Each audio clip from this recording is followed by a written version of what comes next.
This is the story of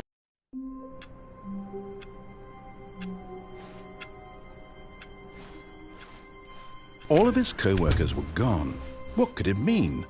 Stanley decided to go to the meeting room. The embrace of an old friend, a weathered companionship that stands the test of time.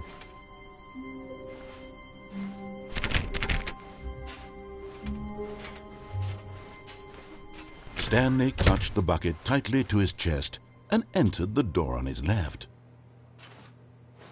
This was not the correct way to the meeting room, but Stanley had felt the bucket calling to him, telling him that the employee lounge was simply the place to be. And here it was. Had the bucket turned out to be correct? No, never mind. The bucket was wrong. Stanley took the door on his left to go back to the meeting room. And so the two of them detoured through the maintenance section and walked straight ahead to the opposite door.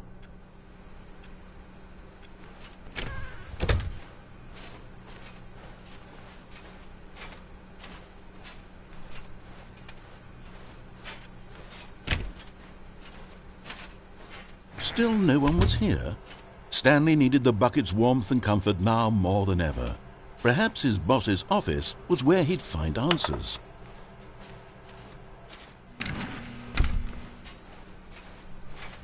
Coming to a staircase, Stanley and the bucket walked upstairs to the boss's office. But Stanley just couldn't do it. He considered the possibility of facing his boss, admitting he had left his post during work hours. He might be fired for that. And in such a competitive economy, why had he taken that risk? All because he believed everyone had vanished? His boss would think he was crazy. And then something occurred to Stanley. Maybe, he thought to himself, maybe I am crazy. He looked down at the bucket in his arms. Am I crazy? He asked the bucket. The bucket returned his gaze, but said nothing at all. That's strange, Stanley thought. Usually the bucket is a source of guidance and wisdom for me in difficult times such as these. He held the bucket close, yet felt none of its familiar reassurance and comfort. And that's when Stanley realized, this isn't my bucket. It's just a normal, everyday bucket. Someone else's bucket, perhaps. How did I end up with someone else's bucket? This is all terribly wrong. Surely no good would come from this. Who knows what sorts of bizarre hallucinations Stanley might experience without the psychologically grounding presence of his bucket. And indeed, now he noticed that the rooms were repeating, which was, of course, very odd. And now he felt himself floating off the ground. Oh, gracious, he exclaimed. Without my bucket, I've gone truly mad. Where is it? I must find it. Far off in the distance now, he heard it, calling to him. Stanley! Stanley, it's me, the bucket. Could it truly be? He rushed forward from room to room, passing by one bucket after the next. None of them were his. None of them were his special bucket. Come to me, Stanley. Find me. He had to find the bucket. He had to return to his old friend. It was the only way to truly restore his sanity. And then suddenly, he froze dead in his tracks. He knew where the voice of the bucket had been coming from. The real bucket was inside of him all along. It was incredibly painful. Stanley doubled over in agony and blacked out.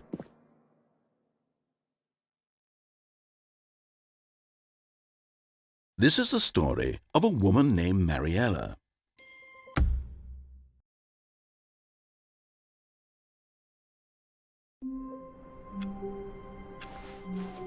All of his co-workers were gone. What could it mean? Stanley decided to go to the meeting room. Perhaps he had simply missed a memo. No matter how hard Stanley looked, he couldn't find a trace of his co-workers. Stanley went around touching every little thing in the office, but it didn't make a single difference, nor did it advance the story in any way.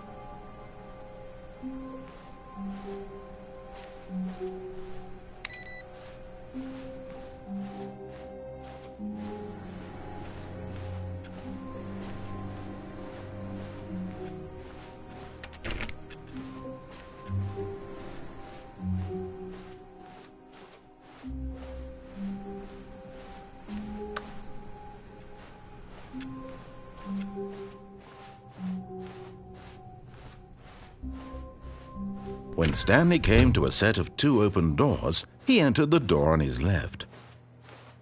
This was not the correct way to the meeting room, and Stanley knew it perfectly well. Perhaps he wanted to stop by the employee lounge first, just to admire it. Wow, yes, this room. But eager to get back to business, Stanley took the first open door on his left. Stanley was so bad at following directions, it's incredible he wasn't fired years ago. Look, Stanley, I think perhaps we've gotten off on the wrong foot here. I'm not your enemy, really, I'm not. I realize that investing your trust in someone else can be difficult, but the fact is that the story has been about nothing but you all this time. There's someone you've been neglecting, Stanley. Someone you've forgotten about. Please, stop trying to make every decision by yourself. Now, I'm not asking for me, I'm asking for her. This is it, Stanley. Your chance to redeem yourself, to put your work aside, to let her back into your life. She's been waiting.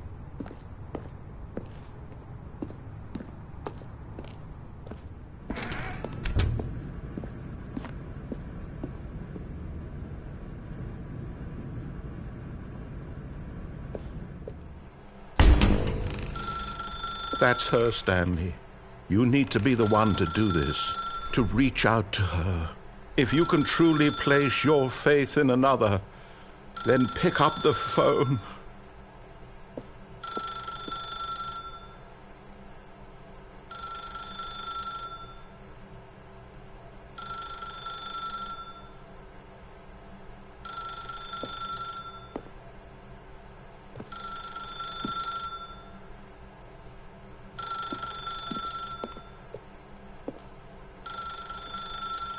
As Stanley picked up the phone, a white light engulfed him, filling him not just with radiance, but with hope. Hope for a life reunited Wait. Oh, goodness. Stanley, did you just unplug the phone? No, that wasn't supposed to be a choice. How did you do that? You actually chose incorrectly. I didn't even know that was possible. Let me double-check. No, it's definitely here, clear as day. Stanley picks up the phone. He's taken to his apartment where he finds his wife, and the two pledge themselves to one another. Music comes in, fade to white, roll credits. Not picking up the phone is actually somehow an incorrect course of action. How is that even possible? None of these decisions were supposed to mean anything. I don't understand. How on earth are you making meaningful choices? What did you... Wait a second. Did I just see... No, that's not possible. I can't believe it. How had I not noticed it sooner? You're not Stanley. You're a real person. I can't believe I was so mistaken. This is why you've been able to make correct and incorrect choices. And to think I've been letting you run around in this game for so long. If you'd made any more wrong choices, you might have negated it entirely. Even the most basic safety protocol for real-world decision-making, or did you not grasp the severity of the situation? Well, I won't have that kind of risk on. I'm going to stop the game for a moment so we can educate you properly on safe decision-making in the real world. Please observe this helpful instructional video. Choice. It's the best part of being a real person. But if used incorrectly, can also be the most dangerous. For example, in this scenario, a hypothetical real person named Rupert has a choice. He could invent a machine that eliminates food shortages across the world to make life better for all people. Or he could spend years of hard work forgetting how to read. Which choice would you make? Remember that unlike here, the real world makes sense, and at no time should you make a choice that does not conform to rational logic. If you find yourself speaking with a person who does not make sense, in all likelihood, that person is not real. Allow the person to finish their thought, then provide an excuse why you cannot continue talking. Turn to a partner and practice saying, "My goodness, is it 4:30? I'm supposed to be having a back, sack, and crack." Excellent. Making choices on a regular basis is the best part to a healthy decision-making process. Most medical professionals recommend making at least 8 choices per day. Do you make more than 8? Less? And finally, if you begin to wonder if your choices are actually meaningful and whether you'll ever make a significant contribution to the world, just remember that in the vast infiniteness of space, your thoughts and problems are materially insignificant, and the feeling should subside. At this time, your instructor will guide you in an exercise to test and reinforce the material covered in this video. Welcome back. You may have noticed that this room has begun to deteriorate as a result of narrative contradiction. But not to worry. Now that you're properly informed on good decision-making, we're going to revisit a choice you made just a few minutes ago and see what the correct thing to do would have been. This way, please.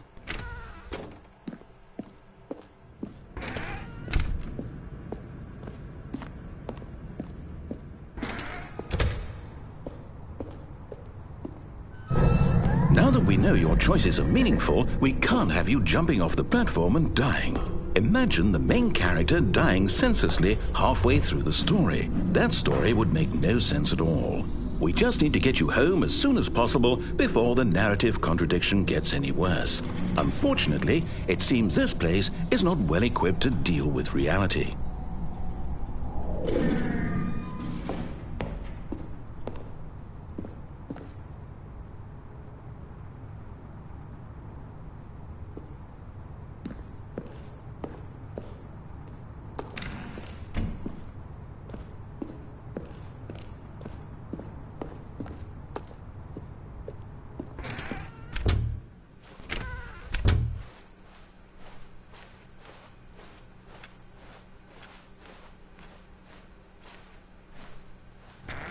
Almost there. You'll take the door on the left, back to the correct ending, the story will have resolution once again, and you'll be home free in the real world.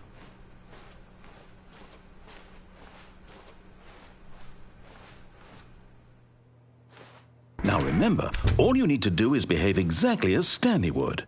That means choosing responsibly and always putting the story first. I'm quite sure you'll be up to the task. Just follow my lead and you'll be fine. All right. When Stanley came to a set of 2 open doors, he entered the door on his left.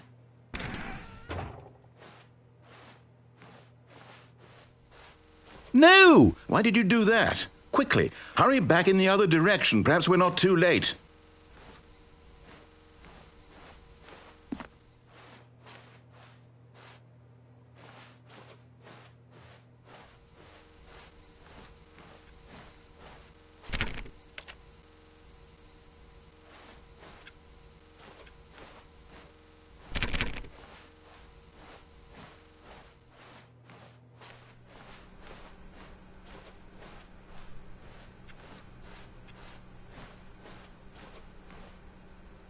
Oh, it's ruined.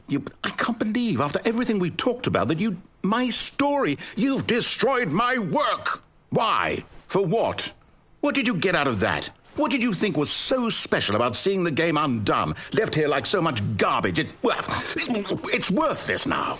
And what am I supposed to do? Even if there were a way to continue, would it be worth it? To know that my story is now incorrect? How can I go back to that? I can't erase that knowledge. I'll have to live with it forever, reliving its impossibility forever. I couldn't live that way. Is it better to shut the game down entirely? To willingly destroy all of my work? I don't know. What's the answer? What do I do? What do I do? What do I... No, I have to. I have to shut the game down. I have to. I have to.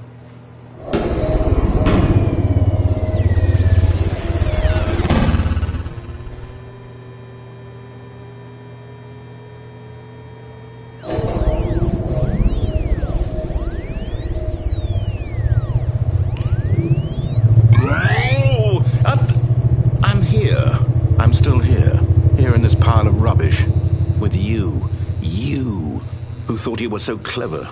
Now look where we are. My entire game is destroyed. It was the only thing in the world that was mine, and you've run it into the ground. What, did you think that would be funny? You just had to see? Didn't I impress upon you how important it was to be like Stanley? He actually knows how to do what I tell him to. He understands that if I say to do something, there's a damn good reason for it. That thought hadn't even occurred to you, had it? That there's a world outside of you? You're a child. Oh, my story. If you'd just gone through the door on the left, you would have seen it. There was a whole underground facility. You would have destroyed it and been victorious. It would have been so perfect. I worked so hard on it. I tried so hard to make... behave exactly as Stanley would. That means choosing responsibly and always putting the story first. I'm quite sure you'll be up to the task. Just follow my lead and you'll be fine. All right. When Stanley came to a set of 2 open doors, he entered the door on his left. No! Why did you do that? Quickly, hurry back. Behave exactly as Stanley would. That means choosing responsibly and always putting the story first. I'm quite sure you'll be up to the task. Just follow my lead and you'll be fine. All right. When Stanley came to a set of 2 open doors, he entered the door on his left.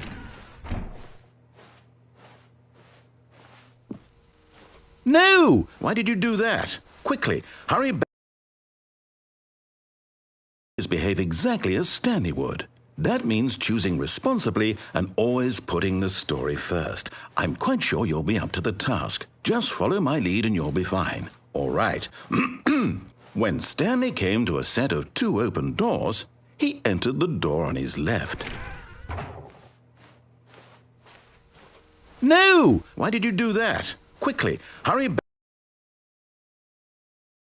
Behave exactly as Stanley would. That means choosing responsibly and always putting the story first. I'm quite sure you'll be up to the task. Just follow my lead and you'll be fine. All right.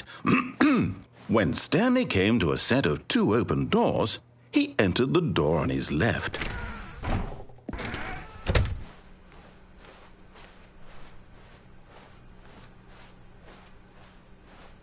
Yet there was not a single person here either. Feeling a wave of disbelief, Stanley decided to go up to his boss's office, hoping he might find an answer there. Coming to a staircase, Stanley walked upstairs to his boss's office.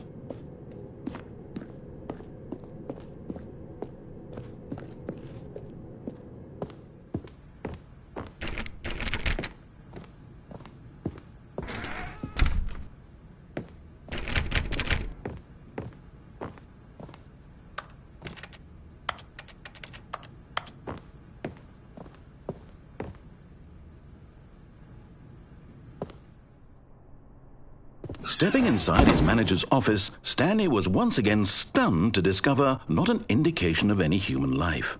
Shocked, unraveled, Stanley wondered in disbelief who orchestrated this, until he saw the door with a voice receiver next to it. Surely behind this door lay all the answers to his questions. And beyond all probability, he knew the passcode. He had seen it on his boss's computer just last week. Nightshark 115.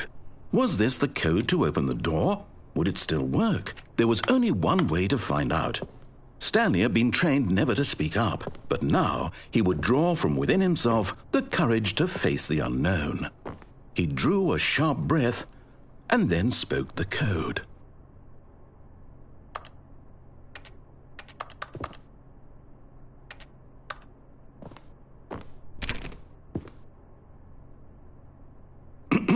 Stanley spoke the code.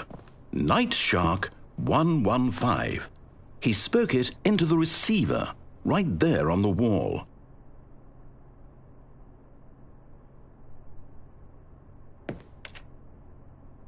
I'm sorry, is there a problem? You didn't mishear me, did you? Please speak the code into the receiver. Otherwise we can't get on with the story. This is a crucial step.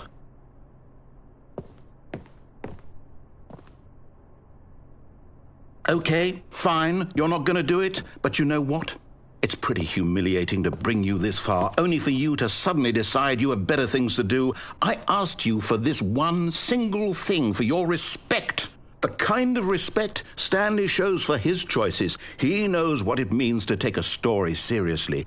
If you didn't want to see what I had to show you, then why did you come here? You had a choice, you know. You could have gone through the door on the right. You could have done whatever the hell you wanted over there. Why did you come this way? Speak. Say something to me. Explain yourself, you coward. You...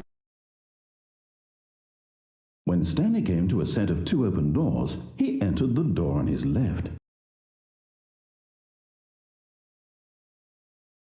Stanley?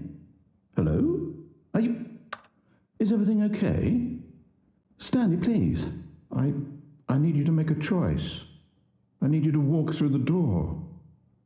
Are you listening to me? Can you hear me? Is everything all right? Stanley, this is important. The story needs you. It needs you to make a decision. It cannot exist without you. Do you understand me?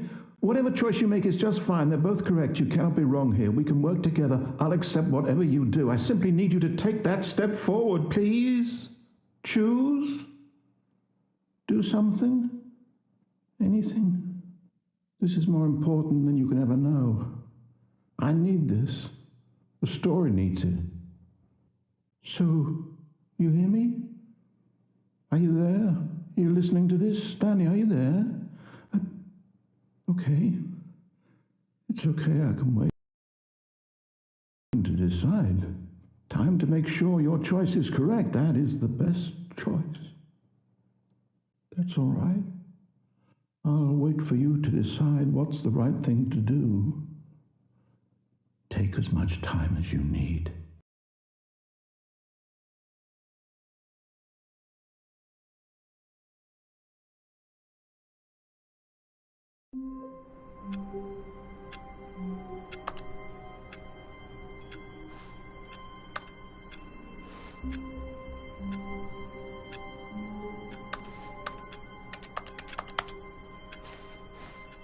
All of his co-workers were gone. What could it mean? Stanley decided to go to the meeting room. Perhaps he had simply missed a memo. No matter how hard Stanley looked, he couldn't find a trace of his co-workers.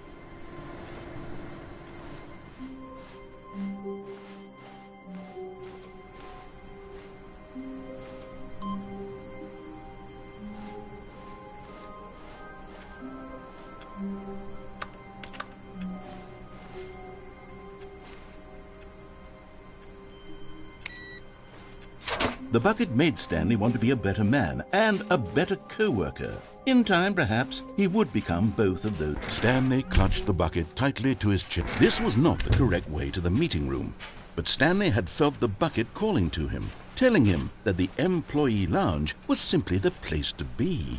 And here it was. Had the bucket turned out to be correct? No, never mind. The bucket was wrong. Stanley took the door on his left to go back, and so the two of them detoured through the maintenance section and walked straight ahead to the opposite door.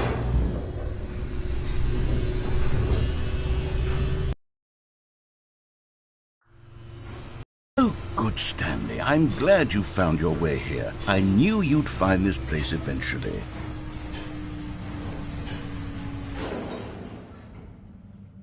You see, your friends and I are concerned for you, Stanley. We've come together here because we care about you very much. It's this bucket you're carrying around everywhere. The bucket isn't even from the original Stanley Parable. It's just sequel content. We're the ones that matter, Stanley. Classic characters from the first game, like the Adventure Line and the Broom Closet. Because that's what fans want from a sequel. They want more of their favorite jokes, not this bucket that they've never seen before. Yes, I know I'm the one who gave you the bucket, but you're spending too much time with it. Don't you want another story involving the Adventure Line? We could make the Adventure Line go somewhere new. Yes, that's what the fans want. Let's do it. Whee! Look at that wacky line. Who knows where it'll go off to next? Oh, and it played some silly music as well.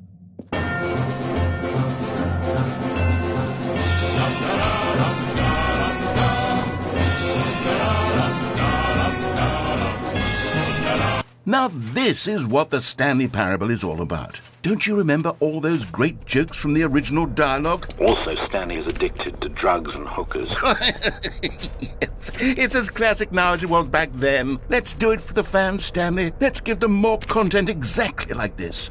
But if we want to do that, you're going to have to give something up.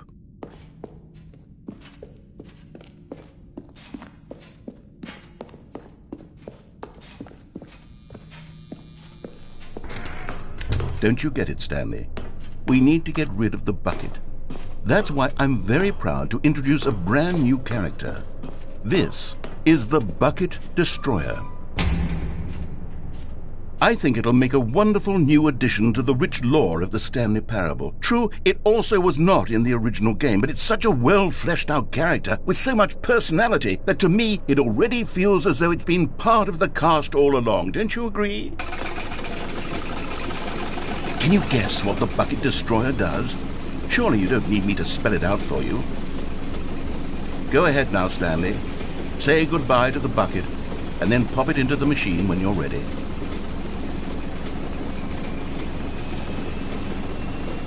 Now listen to me. It's crucial that you give it the bucket. I don't know what the Bucket Destroyer will do if it can't destroy your bucket. Destroying buckets is all it knows. That is its singular personality trait. Sure, I can hear you saying, how does a character with only one personality trait deserve to join the pantheon of beloved Stanley Parable characters? Well, you see, if you were to really explore the Bucket Destroyer, you would see that its desire to crush buckets is so densely loaded with complexity and nuance that it's really like 10 personality traits. What other object in this game can you even say that about? The broom closet? Certainly not. I wonder what sort of Bucket Destroyer merchandise the fans will be clamoring for after this. Okay, the Bucket Destroyer is getting very upset now. You'll have to hurry and feed it. We can't get back to the classic Stanley Parable characters like the Adventure Line or the Bucket Destroyer until you crush that damn bucket. Quickly now, the fans are waiting. Do it, the fans, Stanley. Give the fans what they want. Hurry and...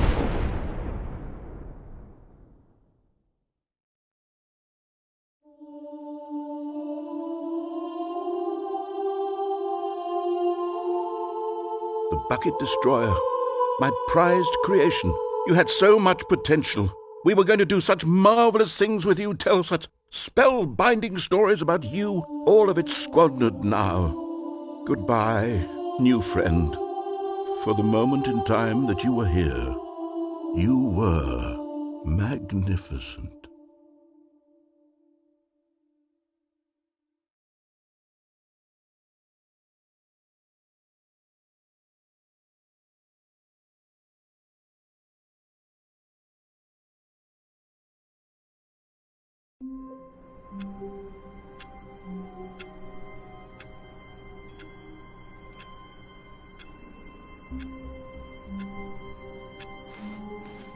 All of his co-workers were gone.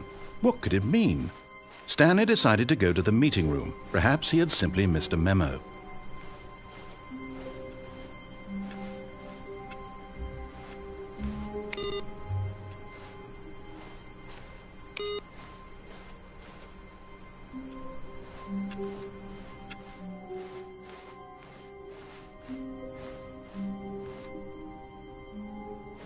When Stanley came to a set of 2 open doors, he entered the door on his left.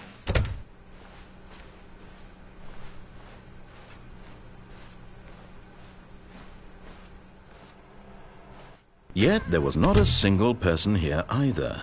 Feeling a wave of disbelief, Stanley decided to go up to his boss's office, hoping he might find an answer there.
Stanley stepped into the broom closet, but there was nothing here, so he turned around and got back on track.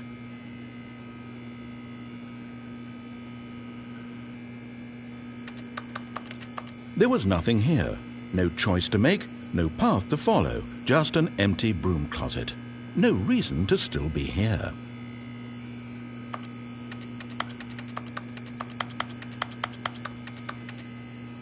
It was baffling that Stanley was still just sitting in the broom closet. He wasn't even doing anything. At least if there was something to interact with, he'd be justified in some way. As it is, he's literally just standing there doing sweet FA.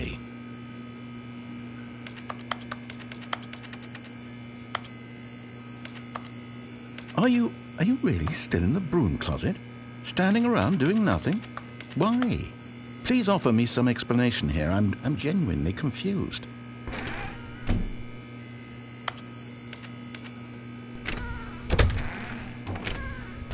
You do realize there's no choice or anything in here, right? If I'd said Stanley walked past the broom closet, at least you would have had a reason for exploring it to find out. But it didn't even occur to me because literally this closet is of absolutely no significance to the story whatsoever. I never would have thought to mention it.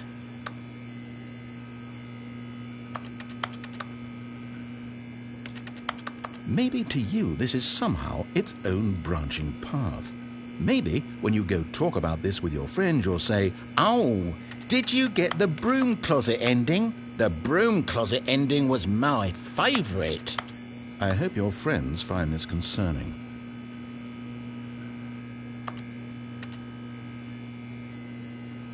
Stanley was fat and ugly and really stupid. He probably only got the job because of a family connection. That's how stupid he is. That or with drug money. Also, Stanley is addicted to drugs and hookers.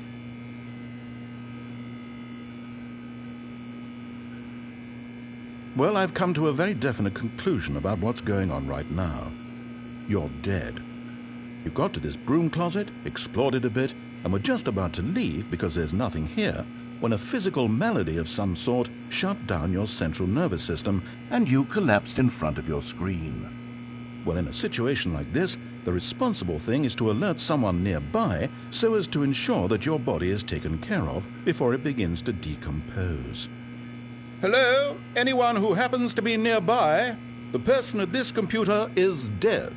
They have fallen prey to any number of your countless human physiological vulnerabilities. It's indicative of the long-term sustainability of your species. Please remove their corpse from the area and instruct another human to take their place, making sure they understand basic first-person video game mechanics and filling them in on the history of narrative tropes in video gaming, so that the irony and insightful commentary of this game is not lost on them.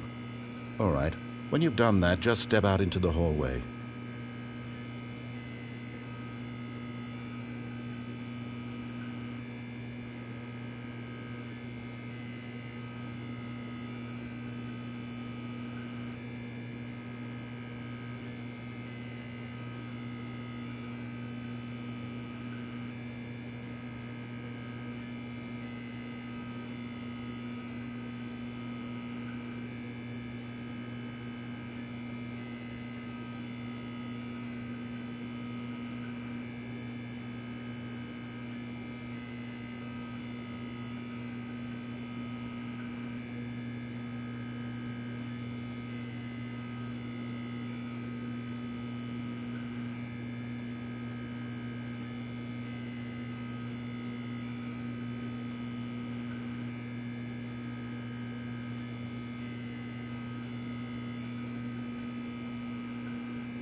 Ah, second player, it's good to have you on board. I guarantee you can't do any worse than the person who came before you. Coming to a staircase, Stanley walked upstairs to his boss's office. But Stanley just couldn't do it. He considered the possibility of facing his boss, admitting he had left his post during work hours. He might be fired for that. And in such a competitive economy, why had he taken that risk? All because he believed everyone had vanished? His boss would think he was crazy. And then something occurred to Stanley. Maybe, he thought to himself, maybe I am crazy. All of my co-workers blinking mysteriously out of existence in a single moment for no reason at all? None of it made any logical sense. And as Stanley pondered this, he began to make other strange observations. For example, why couldn't he see his feet when he looked down? Why did doors